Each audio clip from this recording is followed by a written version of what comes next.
So welcome, guys. If you are interested in tech, XR, and how it relates to design, this talk is definitely for you. One of the many questions that we're tackling today is how to cut through the noise of technology.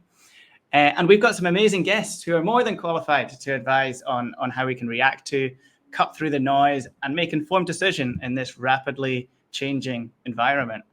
Every time I speak with this group, it's a different conversation. And the reason why is that technology is moving so fast. So we're going to be exploring practical strategies into how to master new tools, balancing efficiency whilst learning, staying passionate despite all of these technological move-ons. So lots to get into. So I would love to give a warm welcome to Allen Stevenson, Paige Piskin, Josephine Miller, and Ben Desai. How are we doing, guys? Great. Doing great. Thanks for having us. Yes, excited to be here. It's a real honor to have you guys. And I know you guys are very, very busy, and appreciate you guys being with us at the Around Festival. I would love to get to know you and give the audience some background into who you guys are, what you do. So I would love if you could just each briefly introduce yourselves and perhaps share a bit about your background and also why you do what you do. I think that's really interesting. Hi, everyone. I'm Paige, and I'm a immersive digital artist. I have been working for the past 5 years as an augmented reality filter creator. I've created filters across platforms, mostly character design, fashion, makeup, and lately I've been getting really into artificial intelligence and bringing that into my workflow. And so, yeah, I'm really excited. I work a lot with Gravity Sketch to design models, especially digital fashion and jewelry for the face or the hands, and I absolutely love it. So it's such an honor to be here. I love it. And we just briefly talked backstage about why don't you give some more insight into it. Yesterday, you won an award, right? Congratulations. I did. Oh, thank you. Yes, at the Snap event, I won a Lens Award for my effect I created for Bratz by MGA. It was an in-store geo-gated experience using camera kit. So it was really such an honor after creating a project that took me like almost a year to do. So it felt great. Thank you. Incredible. Congratulations. Don, how about yourself? Hello, everybody. I'm Allen Stevenson III. I go by Allen III on the social channels. My background is I used to teach software at DreamWorks Animation. I worked on a lot of those feature films like Boss Baby and How to Train Your Dragons, Trolls. I decided to resign in 2020. And I've been kind of like an independent studio creator, influencer since then. I love technology, and I've been using Gravity Sketch really for like making concepts early, and then even making like augmented reality characters, props, and environments, early previs, and then late stage modeling. It's just like a fantastic tool set. And what brings me into the 3D world is I try to use the most streamlined tools in my process, and Gravity Sketch has been indispensable in my creative workflows of 2024 and beyond. I love it. And as Topher mentions in the chat there, been enjoying your processes on Instagram Live. You've been very active on Instagram Live. It's been great to tune in now and again. And fun Thanks. fact, I want to share this with everybody. Fun fact, and I find it interesting because you're so informed about digital technologies that you've recently been getting into rock balancing. Am I right? That's true. Yeah. That's cool. Why do you do it? Yeah, I mean, I intentionally, I'm so immersed in tech that I want to find creative ways to build things that are not around tech, just to create like some better balance. So I find creeks, I find oceans with large rocks, rocks the size of my head and bigger. And I just spend like hours just stacking them on top of each other delicately, using other rocks to wedge in between so that they all create a structure. It's like Gravity Sketch without just in nature. It's a the 3D sculpting, 3D modeling with the infinite rocks that I find, and it's very calming. I have to match my breath calmly to stack the rocks, and it's very fun. I love it. Josephine, over to you. Yes, sure. Hi, everyone. So I'm Josephine Miller. I'm an XR creative director based in London and co-founder of Oraar Studio. We build immersive experiences for brands.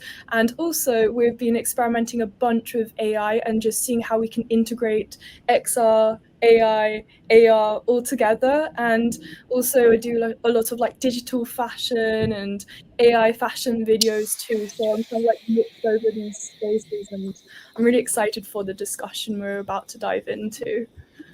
You've had some really cool collaborations. I love following your page. There's always something new going on. You've been busy as well. Where were you yesterday? Yeah, I was at WPP and speaking with Meta on a panel talk discussing how content creators can embed AI and just some use cases and how brands can incorporate AI into their workflows too. Very cool.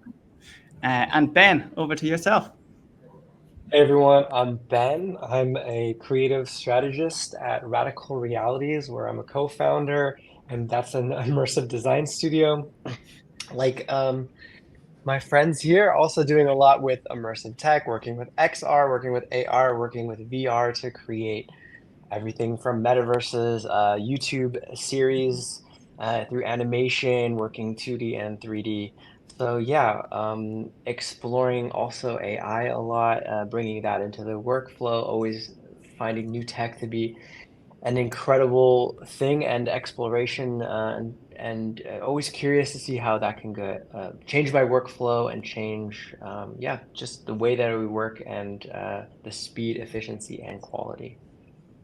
Yeah, Ben, we've been in touch for a while now, and I got to say, I love collaborating with you on different projects. It feels very integral to the Gravity Sketch community, and we're really honored to have you a part of that. But today, we're really diving into technology as a whole, how to cut through the noise of technology. But we also need to maybe draw back and understand why this conversation is important. And I think as technology continues to advance at this pace, upskilling is more crucial than ever. And Don, I'd love your thoughts on this. Like, why do you think now is a critical time to enhance our knowledge of all of these emerging technologies that are coming? And how can it benefit us too? Like, how can staying up to date benefit us in the long run? Yeah, I mean, the main reason that you want to be using like the latest tools and getting onboarded is because there's so much change happening. So like the rate of change is always constant, or at least in the past, like change was always happening. But I would say what's changed in the last like year and a half, 2 years is the rate of change. So if the change used to be like a linear line, we're now moving more towards like an exponential line. So a key part of staying ahead and staying relevant in that new curve, in that new direction, is using the latest tools and getting familiar with them, getting experience with them, and sharing projects and showing your process. Brilliant. Sets the foundation for us, that, which is amazing. Loads of new exciting technologies coming out. I would love a round the room of what's the most exciting technology that you've been playing with, encountered recently, that's kind of making waves at this point. Why don't we, Josephine, maybe pass to you first with your popcorn round. I've been diving into Comfy UI like the past almost 2 months now. I've been like going in, and there's so much to learn, and it's so such an amazing tool because it's open source AI and you're able to customize and program with nodes as well. So that's been a tool that has honestly been something I've been exploring almost daily at this point. But I also love Meshy AI as well to play around with like texturing 3D models as well. And then I can work on top in Substance Painter, etc. So yeah, I've been playing around with a lot. Do tell, what does Comfy AI do? So Comfy UI is kind of like a stable diffusion model where you're able to input videos or input images, and then you're able to like customize outputs or change the face. There's so many possibilities. The use case that I'm using it for right now is basically like imposing on top of a physical video. I'm able to customize and change the physical garments. So instead of wearing like one dress, you can iterate and do lots of different textures, patterns, and colors. And I'm currently actually working with a brand as well to post like an organic reel, and we're like doing this kind of like iterations with fabrics too. Cool. Oh, love it. Maybe pass over to Ben. What do you think? Exciting technologies? Yeah, I think the video technologies, like the AIs, like Runway, Sora, are really fascinating. This is kind of crazy, but it slipped my mind the name of this one. I think you guys know it. It's the one where you were able to put like do VFX like in not in real time, but you were able to exchange the 3D models like of a person. So you'd film a person doing something, and then you could switch that with like any 3D model. Like I think that I tried that one. So this is already like a little older, but I thought that one just like ex just changed the game so much for VFX. I think in general, all the ones now, I mean, when Dolly 2, Dolly 3 came out, it was so, Mid-Journey, it was so amazing for what's happening in the 2D world. And now there's so many different companies popping up that are all doing that with video. And regardless if it's like one of these AIs where you can specifically like do compositing, or ones that are just like from scratch, like text to or image to video, I think those are just insane. Yeah, and what that also means for like how quickly these are popping up, going to be adopted, and then therefore change, yeah, the whole video space. That's fascinating to me right now. Nice one. Paige, what's exciting yourself? Oh gosh, there's so many tools, like the tools you guys mentioned, and it's like it's crazy. But right now, like the workflow that's like my hyper focus at the moment is I'm basically blending everything I've learned in the last year to create innovative content. So by taking like an AR face effect and making, using it for storytelling, and then taking video and doing fake out of home VFX onto the clip, then running that through something like Runway, and then bringing that back into After Effects and adding things with generative fill in Photoshop so I could swap objects out or track additional 3D objects in that scene. And sometimes even bringing myself back into it so it looks like I'm in a whole different world. It's kind of like I'm just kind of like trying to blend all this technology together to see if I could create a high fidelity looking VFX content that looks like something I would have only seen in a movie before, and then trying to just test like how fast can I do this now, and like it's incredible to see what you could do. And tools like Comfy UI and Runway, it's amazing to take content and then do the video to video style transfer, because you could put yourself anywhere now. And you could bring yourself back into the content with rotoscoping or segment anything. And now you're standing in, a zombie apocalypse, or you're standing in futuristic Tokyo just as yourself. So those are the type of tools right now that I'm really excited about, because I feel like it's unlimited what we could create. And so I'm just trying to have fun with that and experience what it's like to be like a mini director at home. Wow, amazing. Don, let's close the loop. Yeah, a lot of tools, as everyone has kind of mentioned before. There's 3 that really are really important to me this week, and who knows next week. So it's changing that fast. So this week, I'm still playing with an early version of Simulon. It's a VFX tool, and it basically lets you use an iPhone to film and capture what looks like just a regular augmented reality asset. It could be a character, it could be a prop, an environment. I've been doing these like giant robots, and it looks like you're just filming a regular augmented reality asset. But what's different about Simulon is as soon as you're done filming, it then sends your shot to a cloud server where it does all the ray tracing and ray casting in the cloud. And so when the video is done in about a minute to 30 seconds after you film the AR, it's replaced with like a VFX film grade quality version of whatever you 3D modeled. It makes your AR asset look like, like it looks like a low quality video game asset next to what is coming out in that rendered version, with all the correct light scattering, correct reflections and bounce lighting, all that stuff, all coming from an iPhone. So that's been one of them. The other one is the file format USDZ, Universal Scene Description Zipped. I've been diving deeper into, I've been really trying to push that format because Apple is using that for all of their 3D everything. And I'm finding that you can bake a lot more data into USDZ files than I expected. So I've been baking simulations. So I've been making simulations like motors in Cinema 4D, and then baking out that animation, saving it as a USDZ asset. And then when you airdrop it to anyone with an iOS device, you're literally able to run that AR asset right on their phone. They don't need to download an app. So USDZ, Simulon, and then the third one has been playing with ZBrush on mobile. ZBrush on iPad just came out a week and a half ago. I love doing sculptural work, and I use that usually to get my first mesh, and then I would bring that into Gravity Sketch to do my retopology. So I love that now I can really be very mobile. I can just bring an iPad with a Meta Quest 3 headset and like I can have like a whole 3D studio ability now.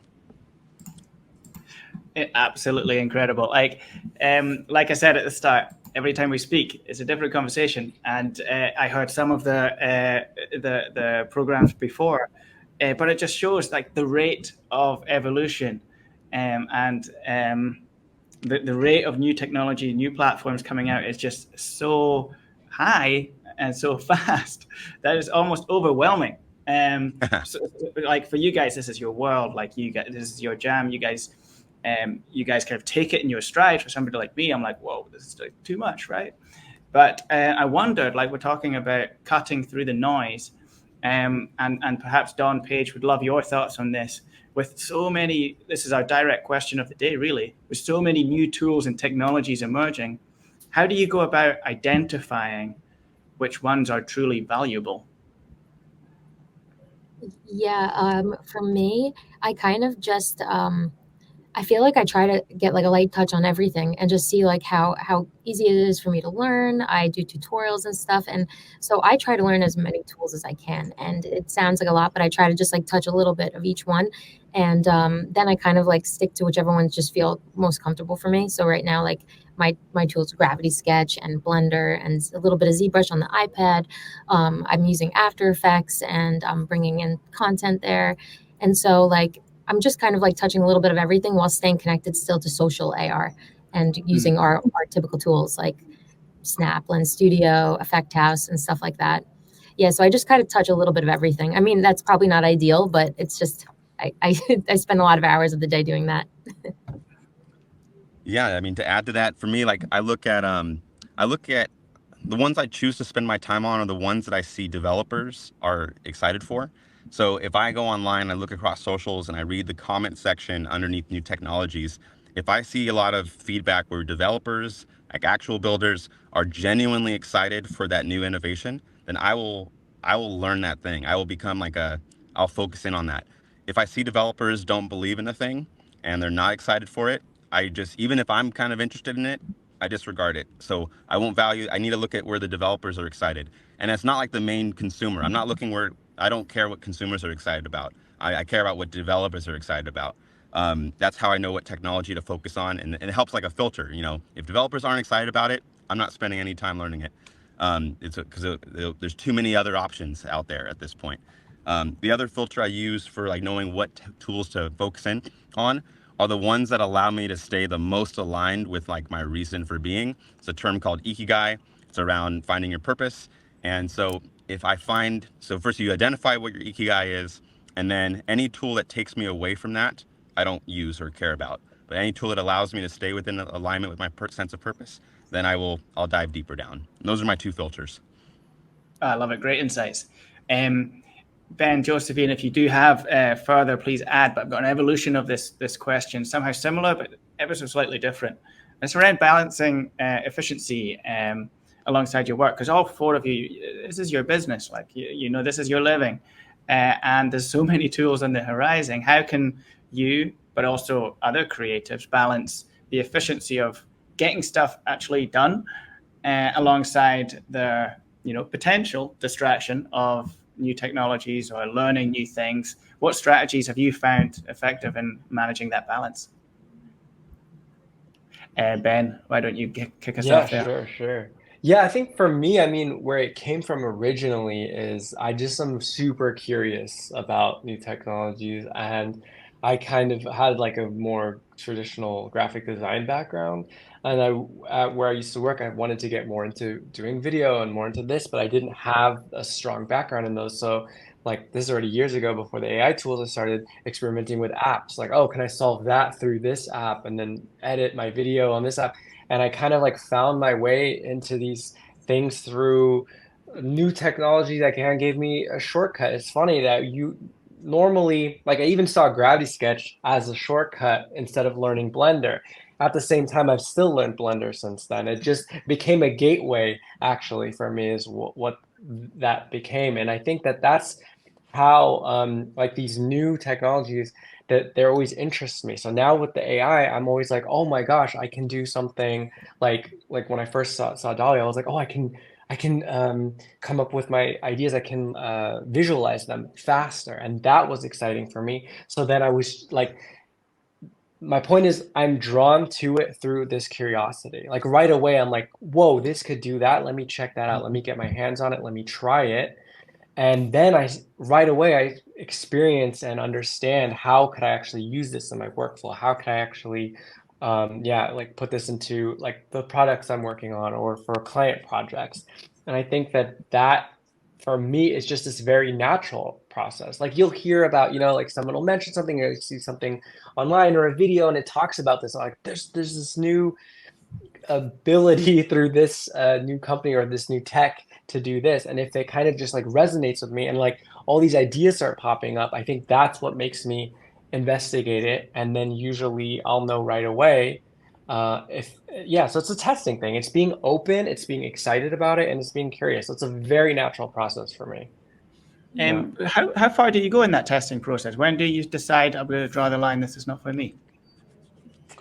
I think, well, because I think it's so natural that I normally, like, I don't know, I'll just feel it. I'm like, I wish this was more like if this had more of the interface of, something else. Like if I start to kind of like break it down like that, like if I hit too many hurdles or roadblocks, I think then that's just naturally probably, I'll say, oh, I'll come back to this later. I'll give it another chance another time. But so often, right? It's like with, yeah, I think like the 2D ones are like super interesting. Or like ChatGPT, perfect example. I use that every day, all the time for everything. The voice feature is just like game changer that I just have that on. Through that, I ended up buying now like the Pixel phone instead because I live in Europe and there's different rules and stuff. And I wanted to have an AI integrated so that I could, from just being able to talk to, get my email set up, get information from my emails.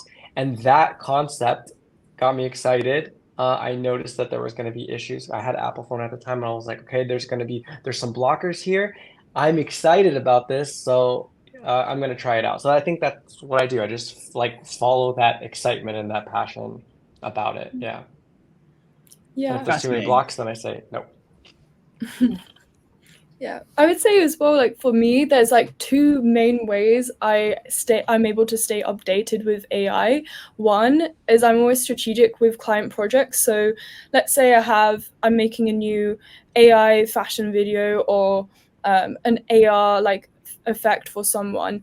I always challenge myself to integrate new tools within that actual brief itself. So whether it's through the mood boarding, I will play around with generative AI images to help me mood board for concepts, or all the way through to texturing, or even like with scripting, etc., for videos and content creation. So I'm always trying to embed, and I've always had that mindset. I don't always know 100% how to achieve the final outcome with those new tools. However, I want to challenge myself, and then I'm also able to share with the client new ways of us, like how we can be more efficient and have clearer ideas and concepts before we even get into building and 3D modeling too. So it's actually benefited the way I communicate with clients. And also the other way that I'm able to stay up to date is, honestly, this is my passion. I love it so much, and when I'm not at work, I'm technically like still testing things out, and I'm playing around with them for my own like personal like content creation for Instagram posts. So it's kind of like a never-ending ecosystem. Yeah, there's a curiosity there. There's just a constant curiosity, constant progression, constant learning. And a slight gear shift, but just to move on from that, is it would seem that the skills that we need to stay adaptable to these changes are evolving. And we discussed this a little while back, and interested, Don, Paige, what skills do you foresee being essential for future roles in the creative space? If we're constantly learning, constantly growing, how should professionals adapt to ensure that they're prepared for all of these changes? Don, what do you think in that regard? Yeah, the main one, and I know it's a controversial one, is you need AI literacy now, like as a creative. It's something that can't actually be disregarded if you're going to still do digital art. AI literacy, and then the other one is human connection skills. So like learning how to be a human, and socializing. Like the tools are going to become so much easier where you can probably start just describing things, and whatever idea you have in your head will be manifested as it's happening. So if you want to stay competitive and relevant, at least in the working world, then you have to be also leveraging AI tools with your process. And then if you don't want to be completely synthetic, you need to be also optimizing your human empathy, your human connection, your human interaction skills. So in-person events, meetups, socializing, etc. Yeah, I totally resonate with everything Amazing. Don said. It's so on point that you need to have AI literacy while also like working on human skills. Yeah, I've definitely realized that like I have to make sure that I learn all the new tools out there to streamline my workflow, because that helps for me. At least I can recommend for other creators that are getting started, like learning what the pain points are for your workflow and seeing if you can find a solution that is, can speed that up. Like whether it's 3D modeling using something like Meshy to help just like get you some of your time back, or using it for texturing, or using like one that helps with automatic animation generation based off of a prompt, or watching a video of yourself. Those kind of tools can really streamline your workflow. So it doesn't take away from you as an artist, but like it just helps enhance your work.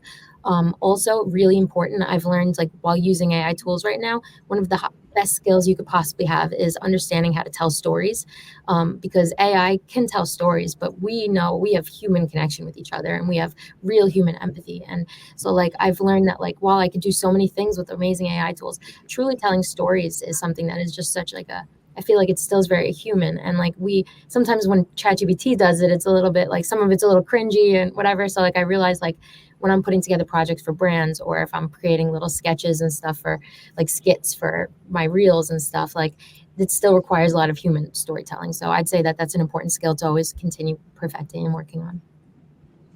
I love that. And just going back to the previous question in that, is there a sense of when you mentioned Meshy AI, you were like choosing to use that for a certain part of your workflow? And you also mentioned the importance of the human aspect of things. Is there a part of when you're choosing which technologies to use, Paige, it's like it's quite strategic? It's like maybe this is something that I don't want to do, or this is something that I don't want to replace. Is there an element of that? Yeah, absolutely. For some projects, I go to Meshy and I'm just like, it just feels right. Like, for example, if I wanted to generate a realistic animal, like for me to draw that animal from scratch, like, or build it in 3D, that like building a 3D tiger or something like that is very complicated. And then doing the texturing for it is got to be a very tedious process. So for me, I would use something like Meshy to generate the tiger and then try to just like tweak it and perfect it in Substance after, and then just add a fur shader and something like on Studio Blender.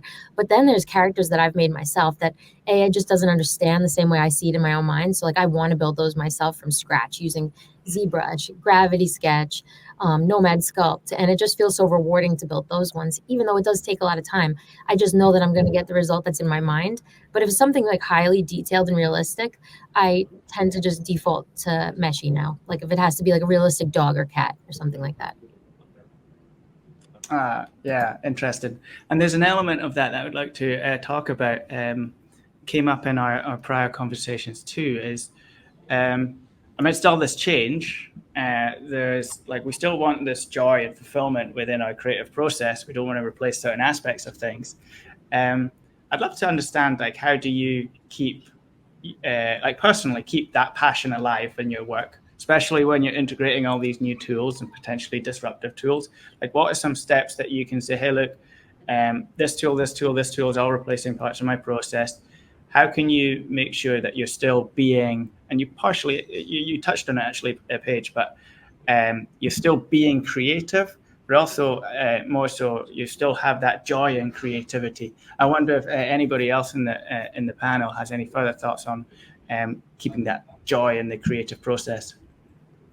Well, I'll just say like when the tools came out, like again, I'm always talking about like Dolly 2. That was such a moment for me because it was like every idea that I've had could now be visualized, like in some way could have life. Like these ideas are all like lined up in my head, so many of them moving to the back burner, so many of them will never see the light of day.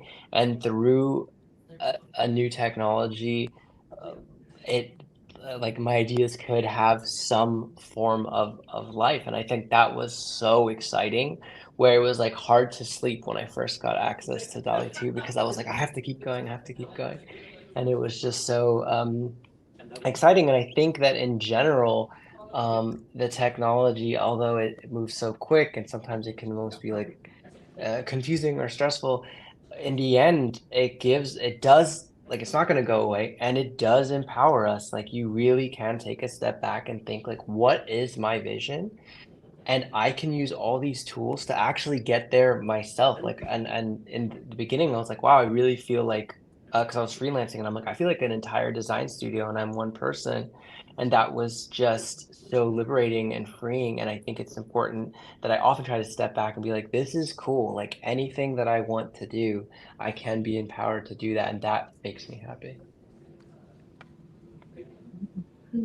Also, to just add on as well, personally, I think it's really important to understand what exactly from your craft you generally enjoy doing, like what, sparks your curiosity, etc., and what you're able to actually compromise on, some things that you maybe not enjoy so much. Like, personally, I love drawing. I love drawing on Procreate. I love also doing like the hand painting, texturing, and the details, and just painting physically and like on actual paper as well. I would say, like, you're able to tailor and make more time for what you love, with actually being able to use AI tools to actually benefit the other side, so you can spend more time and more like love into that side of the process. I would say that's kind of like what I've been really like pushing and prioritizing. Just to add to that, I think with the joy part, I would encourage everyone to do like a joy scale on everything that you do, and like rate how much joy does it bring you on a scale of like 0 to 10. And the stuff that's like 7, 8, 9, these are the things that you shouldn't be replacing with AI and taking away, because if it brings you that much joy, that should stay like a core. But the stuff that's in like 1 through 3, 0 through 3 score, that's it's time for you to give that up to an AI. If it's not bringing you joy, what are you doing?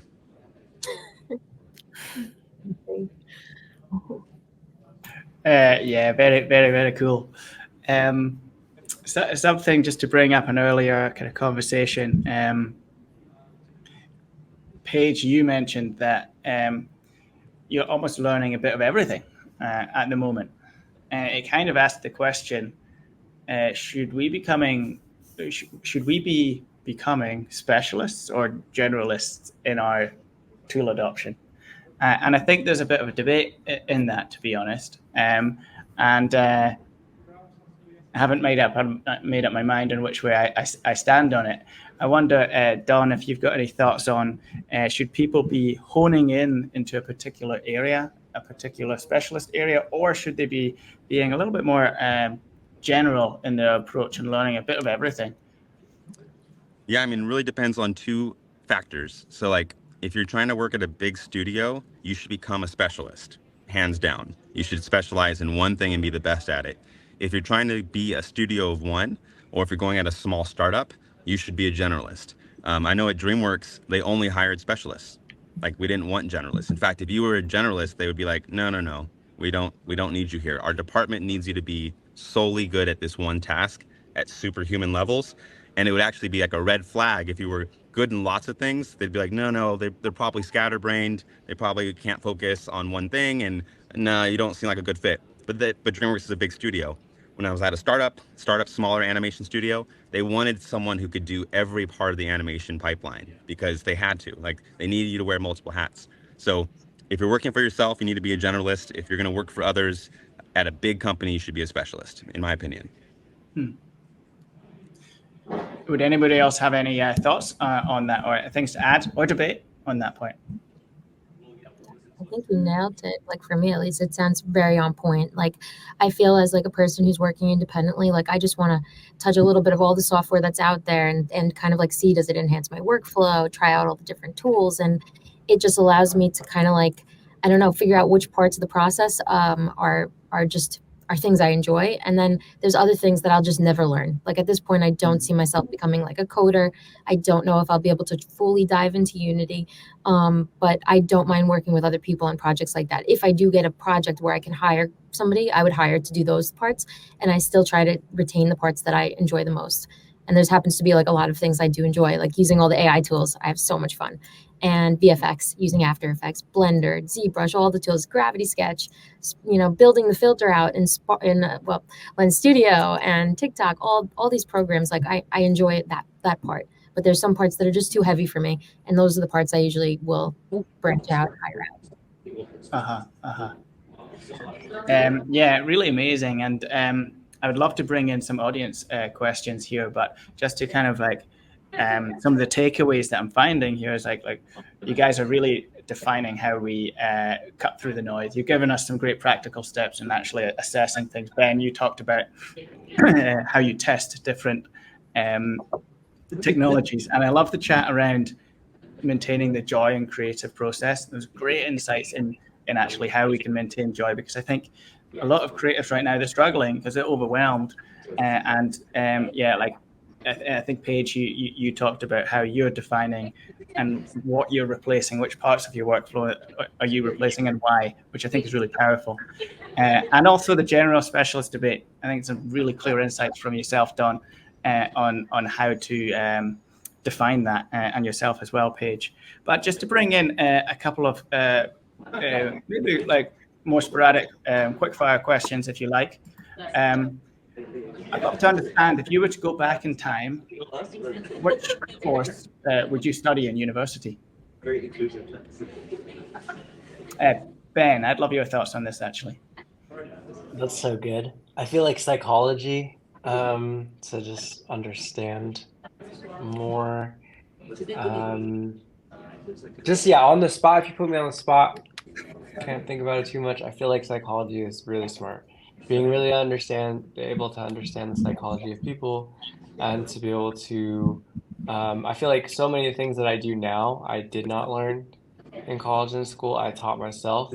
So therefore, having a skill like that could be applied to business, it can be applied to art and creativity.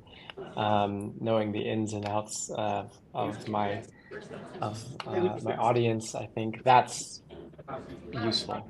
That would be, regardless of what I'm doing. Yeah. Okay, and then anybody else add to that?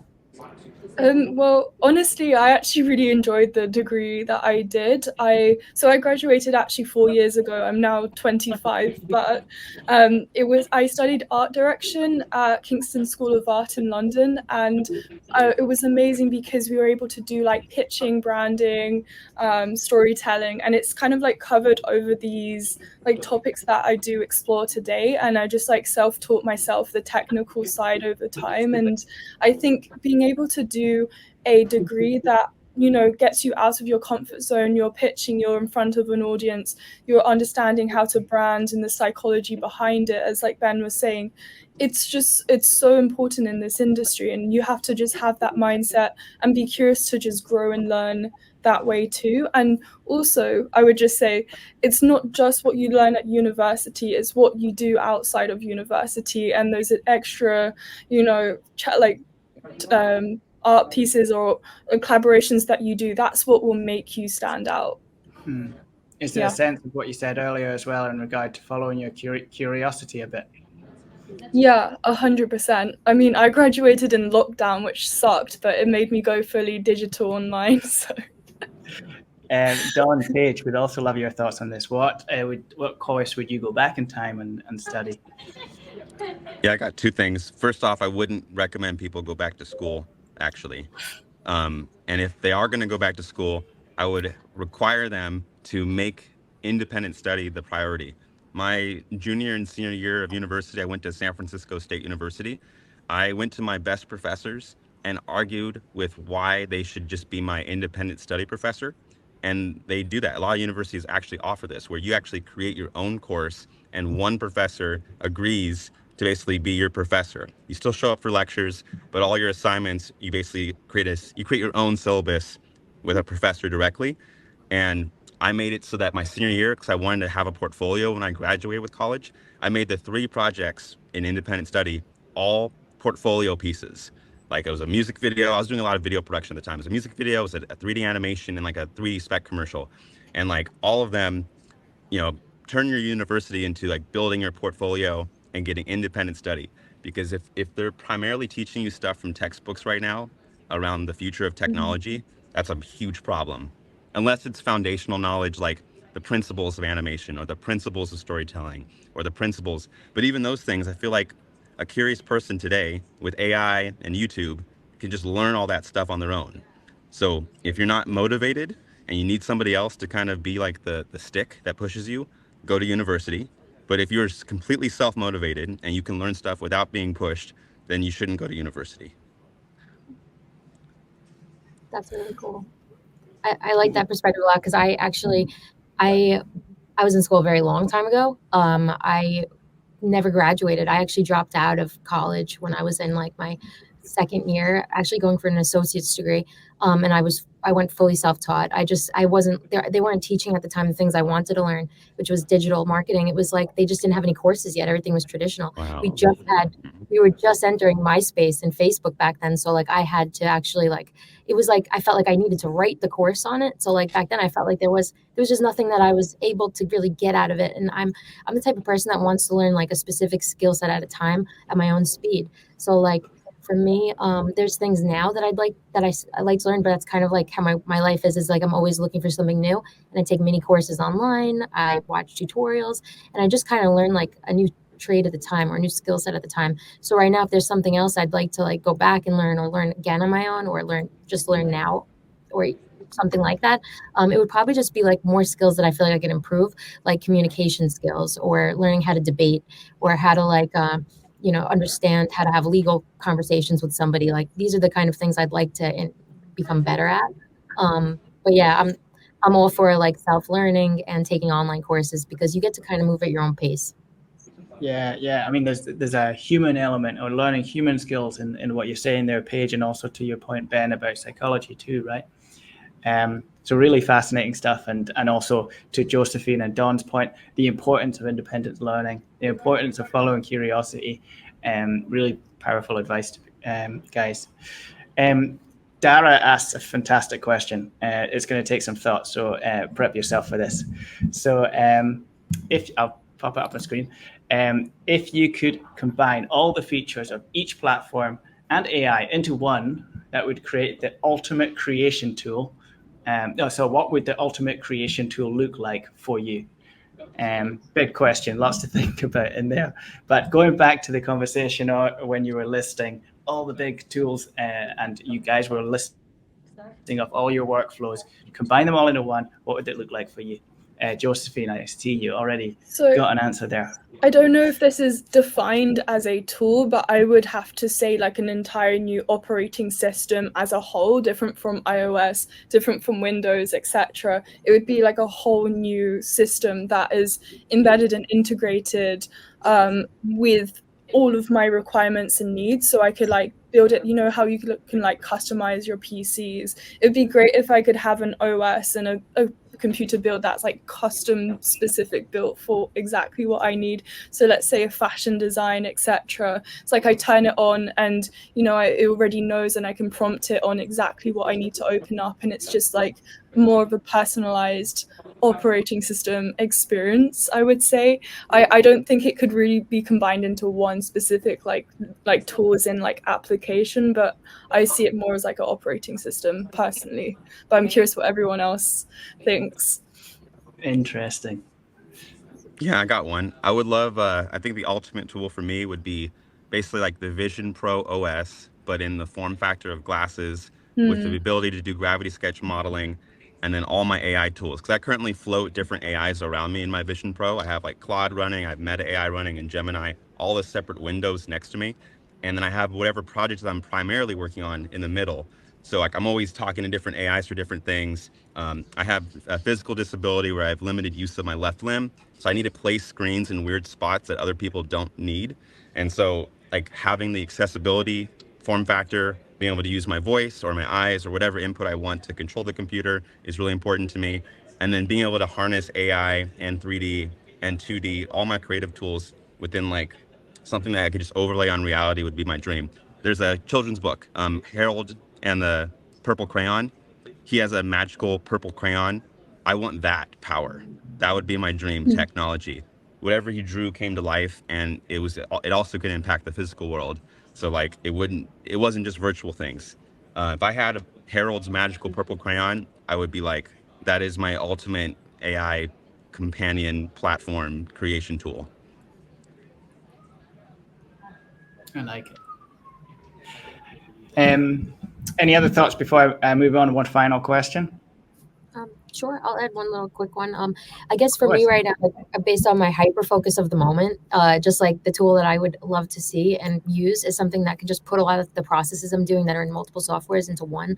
And so that would be like something that's like After Effects, but that has the ability to have the generative technology inside there, because I do it all outside and bring it all in. And there's a lot of like bringing back and forth. So I'd love to be able to do the tracking, device motion, all that stuff, device tracking, generate the objects, like, or even have the animations be done with AI, like using a Simulon like technology, but generating the character, placing it, walking down the street, then using something that's like a runway tool to just overlay a style transfer above that on top.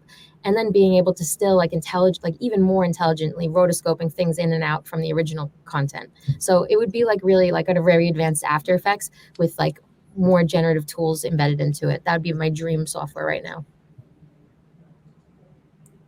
Fantastic. Guys, I'd like to close with one question that perhaps summarizes a lot of thoughts mentioned today, and that's around emerging roles of the future. So taking into account, hey, look, what would I go and study, or taking into account the speed of evolution in technology, specialist versus generalist, like you guys sit in a really unique vantage point to comment on this. Looking ahead, are there any emerging job roles that perhaps they don't exist now, but you think will exist in the near future, perhaps next 2 years? Don, kick off with you. Oh, sorry, Josephine. Oh, Don, go ahead. You're on mute at the moment, Don. Sorry. Sure thing. Yeah. So like in the next 2 years, I think there's going to be a new job title called like Constellation Manager. And what I refer that to right now is like everyone's going to have a different constellation of AI tools that they use around them. And someone might need help organizing what constellations people are going to use. Instead of it being the one tool that rules them all, I think everyone's going to have just a different set of constellations. So like, oh, I use this constellation for this kind of process, but I use this constellation for this other process. An example being, constellation I use to help write a book, a separate constellation that helps me troubleshoot problems in my 3D software, a different constellation for help me brainstorm. So like someone who helps people like onboard, maybe constellation onboarder might be a job. Fantastic. Josephine? Yeah, this is actually it's not to do with like 3D at all, but like with like IP licensing as well. I know, Don, you had a live stream as well a few days ago and mentioned about IP licensing for brands and for different companies as well. I think there's going to be like an AI IP licenser kind of job role that's going to emerge just for like usage. But also I think going separate from that, I think like AI prompters are really going to like become such a larger job role, and also in terms of like the technician side for a lot of brands to adopt these, because like for a lot of these brands to stay on top of it and stay competitive, they just need those right tech people to employ that are experienced with prompting and integrating for their uses. So I think they just need a lot more Gen Z kind of people in the mix to just help with that as well, because a lot of these traditional companies are stuck with what they have at the moment, and they just need some new eyes, fresh eyes in the mix too, I think, to just help with them staying future proof. Absolutely. Any closing thoughts, Paige and Ben, on this topic? I think we'll see, more hybrid roles where people maybe would have just done that specialty before. Maybe they bring their two different things together. So we'll see more like combined, like yeah, like roles with slashes in them and things that are made specifically for human and AI collaboration. That's kind of something I was thinking about. Yeah, and I don't really have much else to touch on. The three of them are like, I defer to them. Like you guys Yeah, are yeah. like, these are the creators I go to when I'm trying to find out what's happening in the future. So everything they said, I agree with. The only thing I guess like literally I learned all from, like, I think you guys, there was questions like, where do you guys get your inspiration from? And it's like, well, the three of them inspire me a lot. Oh, Same But with you. same. yeah, the only thing I would add about like for jobs of the future is that I still, even now, I look at job descriptions once in a while, like on LinkedIn, just out of curiosity, and like I do see things changing and these roles I've never heard of before. But something I'm seeing more of, and it's gonna not be like I'm not sure about new titles and stuff like that, but I do see like the need for communication skills, leadership skills, ability to work with teams, you know, and keep projects moving forward, like having past experience working with teams on projects. Like these are things that are a little old fashioned, but like at the same time, they're just so important and getting more important than ever before, especially when we're working remotely. You need to have a very strong leadership and great communication skills, especially when leading teams and meetings, because you don't have that personal connection that you have in the office when you're doing it like remotely like this. But so you need a very powerful person to lead that meetings, to keep everybody excited on the ball and able to keep the projects moving when they're at home. So I think that's going to be very, even just continue to get more important as we continue to work more remotely. Wow. Guys, I'm going to close the conversation, but I will say this: it's really powerful to hear from you guys. As I said, you guys sit in a unique vantage point. You're constantly looking at new things, bringing new things into your workflows. You're really like innovators, pioneers in this space, and we really appreciate you sharing that with myself, but the audience, in how can we transition effectively into this world. So I really appreciate your thoughts on that. I know you're all really busy as well, so I appreciate you taking the time out to share your insights with us. So guys, thank you so much. Thank you. Thank you. Thank you for having Yeah, us. thank you.